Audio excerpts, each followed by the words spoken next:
The arena in Las Vegas was already roaring long before Logan Paul even stepped inside. Bright lights, banners, chants of his name. Everything was louder than usual. It wasn't just another match. It was the fight. The one meant to prove that he belonged among real boxers, not just entertainers. Backstage, though, it was quiet. The kind of quiet that makes you hear your own heartbeat. Logan sat on the edge of a bench in the locker room, wrapping his hands with slow, deliberate movements. Sweat already glistened on his arms, even though he hadn't thrown a punch yet. His coach was talking strategy, but Logan wasn't really listening. His mind was elsewhere, on the pressure, on the cameras waiting, on the millions watching. He looked at himself in the mirror. Behind the gloves and tattoos, he saw something he hadn't noticed in a while: fear. Not the kind that comes from getting hit, but the kind that comes from expectation. Everyone wanted a show, a knockout. Proof that Logan Paul was more than just a YouTuber who talked too loud. The door opened, breaking his thoughts. One of his team members leaned in, a little nervous. "Hey, there's a kid outside. Says he came from some group home. He just wants to meet you before the fight." Logan frowned. "A kid? Now?" The guy shrugged. "He's been waiting since morning. Says you're his hero." Logan exhaled, glancing at the clock. 20 minutes till walkout. Normally, he would have said no. Routine, focus, mindset. That's what fighters always preach. But something in that moment made him pause.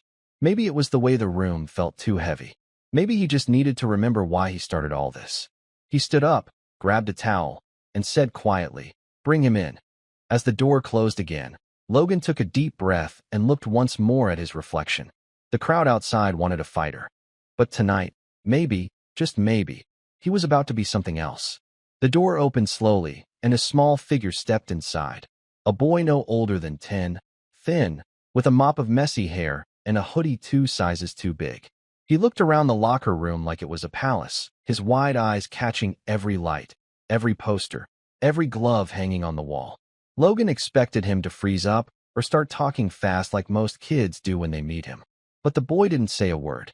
He just stood there, clutching a folded piece of paper so tight his knuckles turned white. "Hey, buddy," Logan said softly, trying to sound less like the fighter everyone saw on camera. "You from around here?" The boy nodded but didn't look up. "I'm from Sunrise Home," he said finally, the words small, careful. Logan had heard of that place. A foster center outside the city.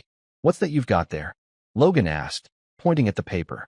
The boy hesitated, then stepped closer and handed it to him. It wasn't printed or fancy, just a sheet torn from a notebook, written in blue pen with uneven letters. "You're my hero. I watch all your fights and videos. I want to be strong like you. But not for money, for me." Logan blinked, reading it twice. Then he looked at the boy, and for a second, all the noise from the arena faded. "What's your name?" he asked. "Eli." "Eli," Logan repeated quietly. "You came all the way here just to see me fight." The boy shook his head. "No, I came to see if you'd win." Logan chuckled. "That's kind of the same thing, isn't it?" But Eli didn't laugh. He looked up. Eyes serious, the kind of look that doesn't belong on a kid's face. "My foster dad says people like you only fight for fame. He says no one really cares." That hit harder than any punch Logan had ever taken. For a moment, he didn't know what to say. He knelt down so they were eye level. "You know something, Eli? Sometimes he's right. Sometimes people forget why they started fighting. But," he paused, searching for the right words, "the fight that matters most isn't in a ring." Eli frowned. "Then where is it?" Logan smiled faintly. "Here," he said, pointing at the boy's chest. "It's the one that no one sees. The one you fight every day." Eli's grip on his hoodie loosened a little. He smiled for the first time. And just like that, before the gloves, before the lights, before the cameras, Logan Paul remembered what it meant to actually inspire someone. The noise from the arena pulsed through the walls. Chants, music, the metallic echo of the announcer testing his mic. But backstage, in that narrow concrete hallway, time felt slower. Logan walked beside Eli, the boy's small steps trying to match his. They passed crew members rushing by with clipboards and cameras, people calling out his name. 5 minutes, Logan. But he barely heard them. For the first time in his career, he wasn't thinking about the fight. He was thinking about him. Eli's eyes darted everywhere, filled with wonder. Posters of fighters lined the corridor, men with blood on their faces, sweat dripping, smiles after victory. The boy reached out to touch one, like it might make him stronger. Is it scary? He asked suddenly. Logan glanced down. The fight? Yeah. Logan grinned, trying to lighten the mood. Only every single time. Eli looked surprised. But you're not supposed to be scared. Are you? That made Logan laugh quietly. That's the trick, Eli. Being brave doesn't mean you're not scared. It means you still walk out there anyway. They stopped near the tunnel, the place fighters always wait before walking into the lights. The muffled roar from the crowd grew louder, deeper, like a heartbeat. Logan leaned against the wall, staring at the floor. He thought about his first fight. The noise, the adrenaline, the way he wanted to prove everyone wrong. Back then, every punch felt personal. But now, it felt empty. Eli tugged on his sleeve. You'll win, right? Logan looked down at him. That same look he gave himself in the mirror hours ago. I hope so, he said. Then, after a pause. But not for the reasons I used to. The boy tilted his head, confused, but smiled anyway. From down the hall, his coach called again. 2 minutes, Logan. Wrap it up. Logan turned to Eli. Hey, want to see something most people never do? Eli's eyes widened. What? Logan motioned him forward. Come on. I'll show you what it looks like before a dream begins. They walked side by side toward the tunnel, the echo of their footsteps blending with the crowd's thunder above. For everyone else, this night was about a fight. For Logan, it was about something much bigger. The tunnel leading to the ring was dark, lined with security guards, trainers, and flashing lights at the far end. Beyond that, chaos. Thousands of fans chanting his name, the bass of the entrance music shaking the ground. But for now, in this space between noise and silence, it was just Logan and Eli. The boy stood frozen, eyes wide as he peeked out toward the arena. It's so big, he whispered. Yeah, Logan said, smiling faintly. And somehow, it always feels smaller when you're in it. He led Eli a few steps forward, just enough for him to see the stage setup, the ropes, the flashing cameras. The ring announcer adjusting his mic. Logan had walked this path a dozen times, but tonight it looked different. It looked pure. Eli gripped the railing, staring in awe. You're not scared anymore? Logan took a breath. Oh, I'm terrified. Then why do you do it? The boy asked. Logan thought about that for a moment. There were easy answers. Money, legacy, headlines. But none of those felt true anymore. Because, somewhere out there, there's a kid watching. Thinking he can't win. Thinking he's not enough. And maybe if I keep fighting, he'll realize he can too. Eli looked up at him quietly. Like me. Logan smiled. That real, unfiltered kind. The kind cameras rarely catch. Exactly like you. A production manager suddenly appeared, headset on, clipboard in hand. Logan, we need to clear this area. 1 minute to walk out. Logan nodded but didn't move yet. He crouched down in front of Eli, the sounds of the crowd swelling like a storm behind them. You see that ring? He said, pointing toward the bright square in the middle of the arena. That's where people fight to prove they're strong. But the real fights, the ones that matter, they happen when no one's watching. Eli's voice was almost a whisper. So, tonight, what are you fighting for? Logan paused, feeling the question sink in. He looked toward the ring, then back at the boy. I guess I'm about to find out. The stage manager called again. Logan, let's go? But his voice felt far away. For the first time in his career, Logan Paul wasn't sure if he wanted to walk out there. Because maybe, just maybe, his most important fight wasn't waiting inside the ring. It was standing right in front of him. Back in the locker room, the crowd's noise was muffled, just a distant thunder behind concrete walls. Logan sat on the edge of the bench again, unwrapping his gloves. The fight was minutes away, but something in him had shifted. He couldn't shake the image of that kid's face. Eli stood near the door, still holding his hoodie string in one hand, still too shy to move closer. His eyes darted between Logan and the gear laid out on the table. Gloves, hand wraps, mouthguard, towel. Everything smelled like adrenaline and focus. Logan reached for a pair of red gloves, a backup set he always kept, just in case. He turned them in his hands, running a thumb over the worn leather. These gloves had history, the same pair he'd trained in for his first pro win. He looked up at the boy. You like these? Eli nodded instantly. They look powerful. Logan chuckled. They are. But only if you believe in what you're fighting for. He took a black marker from the counter, leaned over one glove, and started to write. The sound of the pin scratching against the leather cut through the silence. When he was done, he handed them to Eli. On one glove, in bold letters, it read, "Fight for your dream." Eli blinked, unsure if he should even touch them. "For me?" Logan nodded. "Yeah, but don't use them in a ring yet. First, fight for your life, your future. That's where the real rounds happen." The boy smiled, small but real. He slid his hands into the gloves. They were way too big, but he held them up like a champion anyway. Logan laughed, clapping once. "Looks good on you. Will I ever be like you?" Eli asked quietly. Logan leaned forward, elbows on his knees, eyes steady. "If you remember this, that strength isn't about winning. It's about not quitting. Then someday, you'll be better." From the hallway, someone shouted, "Logan, it's time." He looked toward the sound, then back at Eli, still standing there, holding the gloves like treasure. "Keep them safe," he said softly. "They'll remind you that you already started your first fight." Eli nodded, hugging the gloves to his chest. "Thank you." Logan smiled and turned toward the door, but before stepping out, he looked back one last time, and for a moment, it wasn't a fighter leaving the room. It was someone remembering what fighting was really about. The moment he stepped back into the tunnel, the sound hit him like a wave. Chants, flashes, 1,000 voices blending into one giant heartbeat. The air smelled like sweat, smoke, and electricity. But underneath it all, Logan felt strangely calm. His team moved around him, checking gloves, fixing his robe, shouting last-minute reminders. Hands up, chin down, stay loose. It was routine, muscle memory. But his thoughts weren't in the fight anymore. They were in that small, quiet room behind him, where a boy named Eli was holding a pair of gloves too big for his hands. He glanced back down the hallway once, just in time to see a security guard closing the locker room door. Logan exhaled slowly. Somewhere in that silence behind the noise, he'd found something he didn't know he'd lost: purpose. "Let's go," his coach barked, tapping his shoulder. The arena lights dimmed. His walkout song started, the same one he'd used for every big fight, a thunderous anthem that made the floor vibrate. But this time, it didn't sound like victory. It sounded like expectation. As he began walking toward the ring, the spotlight cut through the tunnel, swallowing him in white light.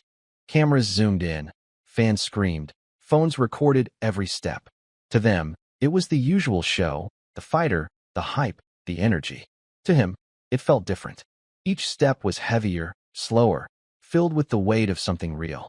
He could see the ring now, glowing under the floodlights, ropes shining like silver.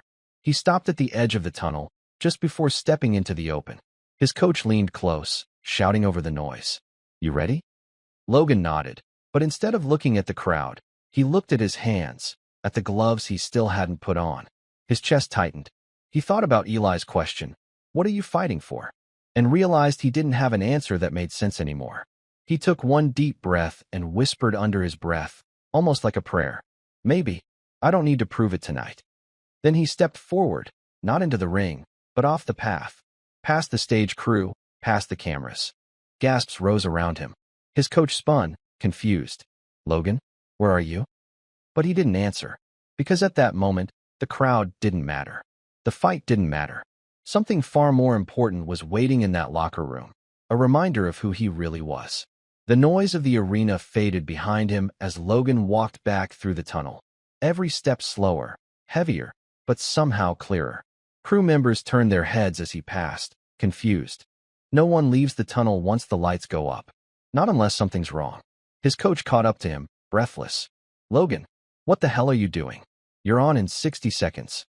Logan stopped, turned, and met his eyes. For a moment, there was no crowd, no cameras, no contracts. Just two people standing in the quiet shadow of the biggest night of his career. "I'm not fighting," Logan said simply. The coach blinked, thinking he misheard. "You're joking, right? This is the fight. The one everyone's waiting for. You walk away now, it's over." Logan shook his head slowly. "No, it's just finally beginning."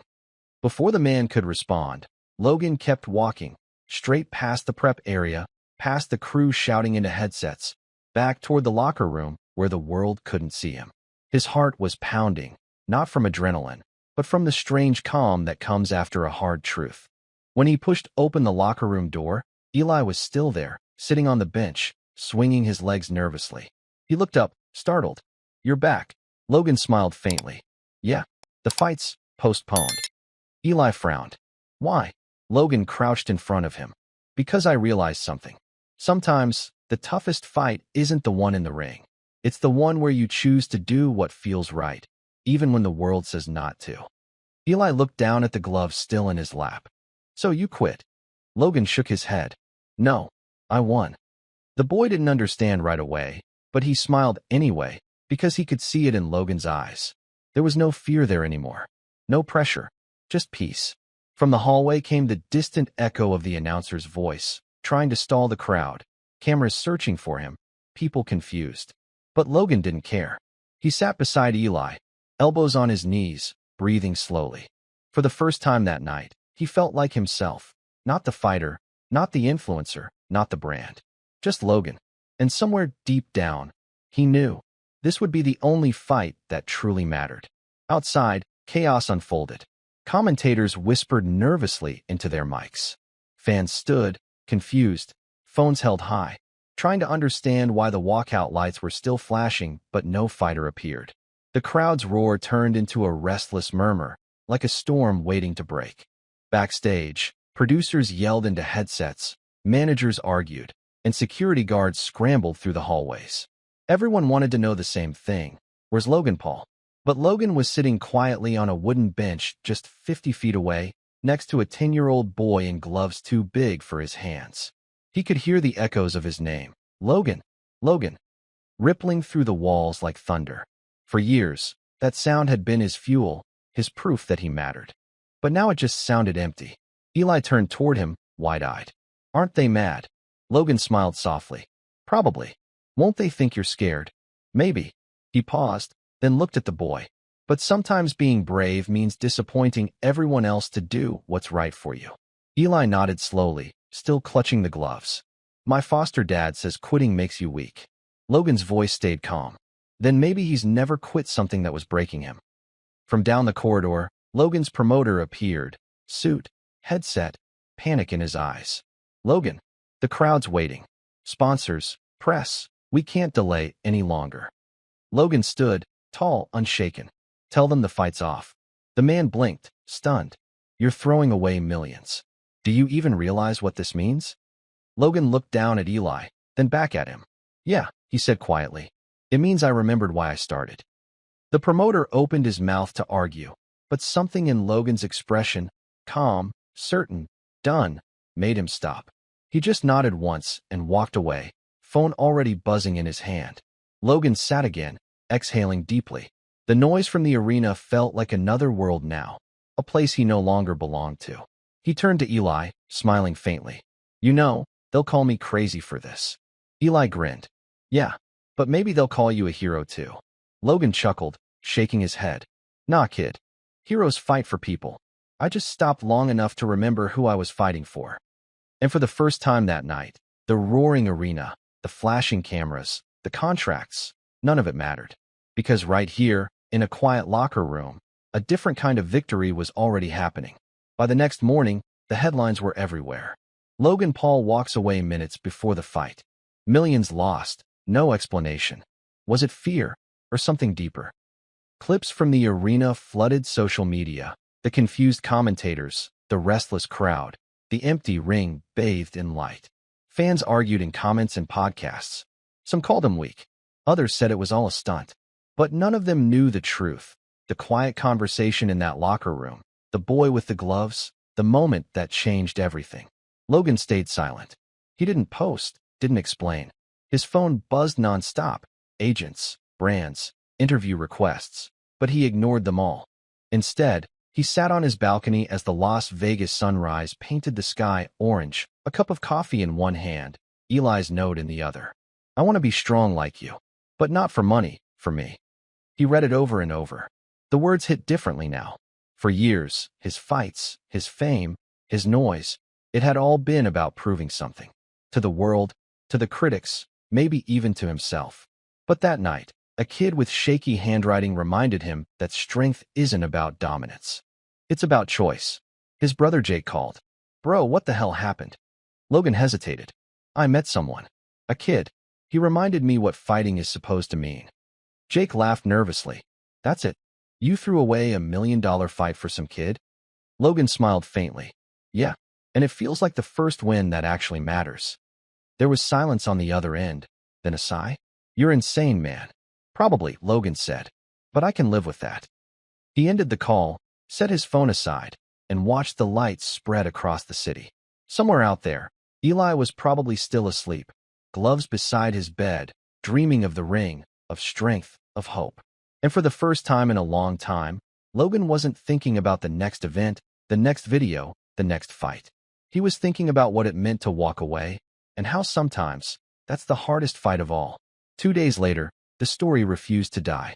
Every sports show dissected it. Analysts argued about mental toughness, journalists demanded answers, and fans flooded his socials with every emotion possible: anger, confusion, admiration. But Logan stayed silent. No statement, no apology, just absence. Then, one morning, he opened his phone and saw a notification that stopped him cold. A short video, shaky, vertical, filmed on a cheap phone. The title read, "The Boy Who Met Logan Paul." He tapped it. Eli was sitting on a bed in a small room. Maybe the group home, judging by the peeling posters on the wall. He wore the oversized hoodie again. Beside him, the red gloves rested on the blanket, the black marker words clearly visible: "Fight for your dream." The boy looked straight into the camera. His voice was quiet, unsure. "Everyone's mad that Logan didn't fight," he said. "But he did, just not in the ring." He paused, glancing at the gloves. "He told me the real fight is the one no one sees, the one inside you. I think I understand now." The video was only 40 seconds long, but it spread like wildfire. People shared it everywhere: TikTok, Twitter, news sites. Within hours, the narrative changed. The reason Logan Paul didn't fight. The boy behind the gloves. A lesson in strength. Logan watched the view counter rise. He felt his chest tighten, not from regret, but something else: pride. He opened Instagram for the first time in days and posted a single photo. A pair of empty gloves on a locker room bench. No caption, no hashtags, just silence. Within minutes, comments flooded in. "Respect. You finally showed who you really are." This fight mattered more. For the first time in his career, Logan didn't need to explain himself. The world finally saw the fighter he'd always wanted to be, not the one with fists, but the one with heart. A week passed before Logan received the envelope. No sender name, no stamp beyond the one from Nevada. Just his name, handwritten, slightly uneven. He opened it slowly, expecting another fan letter, but inside was a folded piece of lined paper and a small Polaroid photo. In the photo, Eli stood in a gym, not a big one, just an old boxing club with cracked mirrors and posters peeling from the walls. The gloves hung around his neck, way too big, almost comically oversized. But his smile? It was pure light. The letter was short. "Hey Logan, I joined a local boxing gym. They said I can come after school if I do my homework first. I'm not strong yet, but I will be. The coach said I have heart. I told him that's what you need to fight. Thank you for not fighting that night. Because now I know what it really means to." Eli. Logan read it twice, then a third time. His throat tightened. He leaned back in his chair, the paper trembling slightly in his hand. It wasn't the words that hit him the hardest. It was the realization that, in a world obsessed with numbers and fame, one small moment of truth had echoed louder than any knockout ever could. He set the letter down carefully, staring at the photo again. The boy's grin, the gym, the gloves, it was all there. Proof that he hadn't just walked away from something. He'd walked towards something real. His phone buzzed with another event offer, another headline, another check. He looked at the screen for a long moment, then turned it face down. Instead, he reached for his notebook, the one he used to plan fight routines, and wrote just one line across a blank page. Sometimes walking away is the only way forward. He closed it, smiled, and whispered, "Keep fighting, kid." Months passed. The noise faded. The world, as it always does, moved on. New fights, new headlines, new scandals. But for Logan, everything had slowed down. The pace, the pressure, the need to prove something. He'd moved back to his place in Puerto Rico for a while, away from the spotlights, away from the chaos of Los Angeles. The mornings were quiet now, sunrise spilling gold across the balcony, waves crashing in the distance. coffee cooling beside an open notebook. No countdowns, no chants, no cameras. Just space to breathe. Every now and then, people would still ask about that night. In interviews, at airports, even in grocery stores. Why did you walk away? He'd always smile and say the same thing. Because the fight was already over. But in truth, the story didn't end there. One morning, as the sun climbed over the ocean, he opened his phone and saw a message request from an account named at Eli Fights Back.